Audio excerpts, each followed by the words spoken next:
Hello friends, welcome to my channel. तो आज हम करने जा रहे हैं कटिंग एक पाकिस्तानी सूट की। तो चलिए इसको स्टार्ट करते हैं। ये हमारा फ्रंट पार्ट है और ये हमारा बैक पार्ट है। अब सबसे पहले हमें इन दोनों पार्ट को अलग करना है। तो इसमें जो नेक पार्ट दिखाई दे रहा है वो हमारा फ्रंट वाली साइड है और वो पीछे जो विदाउट नेक है वो हमारा बैक साइड है। तो अब हम इसको बीच से कट करके इन दोनों पार्ट को अलग कर लेंगे। तो हम सीज़र की हेल्प से इन दोनों पार्ट्स को अलग कर लेते हैं पहले। तो अब हमारे दोनों पार्ट्स अलग हो चुके हैं, जैसा कि आप देख सकते हैं। अब हमने इसमें फ्रंट पार्ट को पहले निकाल लिया है, तो अब हम इसकी पहले फ्रंट पार्ट की कटिंग करेंगे। तो फ्रंट पार्ट की कटिंग करने के लिए हमें सबसे पहले इसको बीच से सेंटर लाइन से फ़ोल्ड करना होगा। उसको बराबर बिल्कुल फ़ोल्ड कर लेंगे, बिल्कुल भी थोड़ा-सा इधर-उधर भी नहीं करना है हमें इसको, वरना हमारा नेक टेढ़ा जाएगा। तो हमने अब इसको बिल्कुल बराबर से फ़ोल्ड कर लिया है। तो चलिए अब इसके हम मार्किंग करते हैं। मार्किंग करते टाइम हमें इस बात का ध्यान रखना है, मार्किंग हमेशा कपड़े की बैक साइड पर होती है, मतलब जो कपड़े का उल्टा साइड होता है उस पर। तो चलिए सबसे पहले हम इस पे मार्किंग करते हैं अपना शोल्डर साइज़। तो हमने शोल्डर लिया है यहाँ पर 7 इंच। अब हमने शोल्डर का मार्क कर लिया है। अब हम उसके बाद आर्म होल का निशान लगाएंगे इस पर। तो हमने आर्म होल भी इसमें 7 इंच पर ही लिया है। अब हमने इसको बॉक्स बना लेना है सीधा। फिर उसके बाद हम दूसरी मार्किंग करते हैं अपनी कमर की।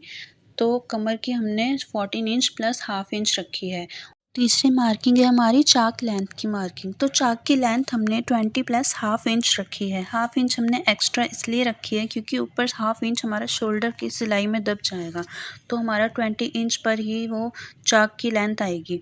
तो अब हम चेस्ट का साइज़ करते हैं इसमें 10 प्लस हाफ, क्योंकि हमारा ये पाकिस्तानी सूट है तो इसमें हम अपने साइज़ से 1 इंच एक्स्ट्रा लेकर ही चलते हैं। तो हमने इसमें कमर का साइज़ रखा है 9 प्लस हाफ, 9.5 इंच। और उसके बाद में हम हिप का साइज़ रखेंगे 10 प्लस हाफ। इसका हमने 10.5 इंच रखा है। तो अब हमने ये जो तीनों मार्क लगाए हैं, अब हम इसको आपस में मिला लेंगे। तो सबसे पहले हमें बीच से पॉइंट बनाना होगा। अब इन तीनों पॉइंट्स को हमें स्केल की या इंची टेप की हेल्प से तीनों पॉइंट को मिलाना है इस तरीके से, जैसा कि आप देख सकते हैं मैंने जैसा ड्रॉ किया है सेम वैसा ही आपको ड्रॉ करना है।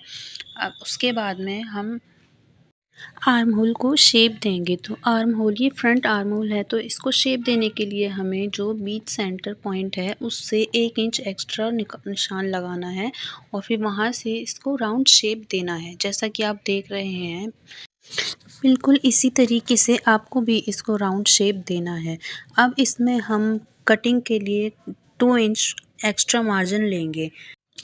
तो आपको तीनों पॉइंट से 2 इंच का एक्स्ट्रा मार्जिन पर मार्क लगाना है।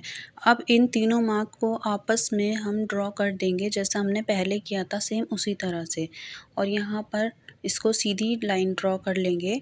अब ये हमारा फ्रंट पार्ट का पूरा मार्किंग कंप्लीट हो गया है। अब हमने जितना इसको हिप पर से लिया है उतना ही हम नीचे से भी इसको मार्क कर लेंगे।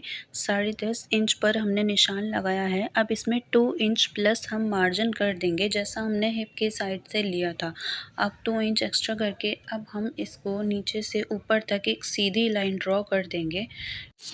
ये एक लाइन हमने ड्रॉ की है, जो हमारा साइज़ था 10.5 इंच, ये हमने उसकी एक लाइन ड्रॉ की है। सेकंड लाइन हम जो हमारा एक्स्ट्रा मार्जिन है हम उसकी ड्रॉ करेंगे। तो ये जो फ्रंट पहली लाइन जो आपने ये ली है, इससे हमारा ये बेनिफिट होता है कि हमें चाक मोड़ने में बहुत आसानी हो जाती है। हमें साइज़ पता होता है कि हमें कितना फ़ोल्ड करना है इसको। तो चलिए अब आगे का प्रोसीजर देखते हैं। तो ये हमारी सूट की मार्किंग कंप्लीट हो चुकी है, जैसा कि आप देख रहे हैं हमने इसको पूरा अच्छी तरह से ड्रॉ कर दिया है। अब हमें इसकी कटिंग करनी है। तो अब ये हमारी मार्किंग कंप्लीट है, तो सीज़र की हेल्प से अब हम इसको पूरा फिनिशिंग से कटिंग करेंगे। तो हम शोल्डर की साइड से पहले कटिंग करेंगे, फिर राउंड शेप में लेते हुए इसको पूरा नीचे तक जितना हमने मार्जिन छोड़ा है उस मार्जिन की साइड से कटिंग करनी है। हमें जो हमने साइज़ लिया है कभी उसकी साइड से कटिंग नहीं करनी, क्योंकि हमारा साइज़ छोटा हो जाएगा। तो हमने जो सेकंड लाइन मार्जिन लेकर जो हमने ड्रॉ की है वहाँ से हमें कटिंग करनी है इसकी। तो ये हमारी कटिंग पूरी हो गई है। जैसे कि आप देख सकते हैं कि हमारी कितनी फिनिशिंग से कुर्ते की फ्रंट पार्ट की कटिंग हो गई है। तो चलिए अब हम इसको बैक पार्ट को फ़ोल्ड करते हैं कटिंग के लिए। तो बैक पार्ट को हमें बीच से फ़ोल्ड नहीं करना है, हमें एक सिरे से उठाकर इसको फ़ोल्ड करना है।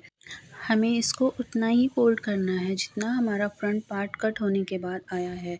तो उसके लिए हमें सबसे पहले क्या करना है, हमें फ्रंट पार्ट को इसके जो हमने साइड फ़ोल्ड किया है उसके ऊपर रख कर देखना है कि हमारा ये बराबर आया है या नहीं। तो आप देख सकते हैं कि हमने किस तरीके से अपने फ्रंट पार्ट को बैक पार्ट के ऊपर रखा है। अब हम इसको बराबर कर लेंगे, बैक पार्ट और फ्रंट पार्ट दोनों बिल्कुल बराबर होना चाहिए, क्योंकि दोनों पार्ट फोल्ड वाली साइड से बराबर होने चाहिए और साथ साथ ये ओपन वाली साइड से भी बराबर रखना है। फोल्ड वाली साइड से अगर हम आगे पीछे कर देंगे कपड़े को तो हमारी फिटिंग ख़राब हो जाएगी। तो इसलिए हमें फोल्ड वाली साइड से भी बराबर रखना है और ये ओपन वाली साइड से भी बराबर ही रखना है। अब हम इसका आर्म होल का मार्क करेंगे। आर्म होल हमें कैसे करना है, जो हमने फ्रंट पार्ट का आर्म होल लिया था उससे हाफ इंच एक्स्ट्रा हमें आर्म होल पर मार्क करके निशान लगाना है और शेप देना है। जैसा कि आप देख सकते हैं हमने फ्रंट वाले पार्ट से हाफ इंच एक्स्ट्रा कर इस पे मार्क किया है और उसको राउंड शेप दिया है। बाकी की मार्किंग हमारी सेम फ्रंट पार्ट जितनी ही होगी। तो हमने चॉक से बाकी सारे निशान फ्रंट पार्ट जितने ही लगा लिए हैं। अब हम इसकी आर्म होल की कटिंग करेंगे।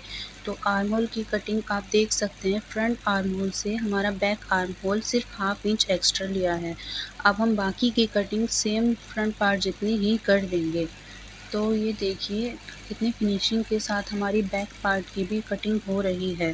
तो जैसा कि आप देख सकते हैं अब हमारी फ्रंट और बैक दोनों पार्ट की कटिंग बिल्कुल होकर तैयार है। तो आपको हमारी पाकिस्तानी सूट की कटिंग की वीडियो कैसी लगी हमें कमेंट करके ज़रूर बताएं। चैनल को सब्सक्राइब करें, वीडियो को लाइक करें। Thank you so much.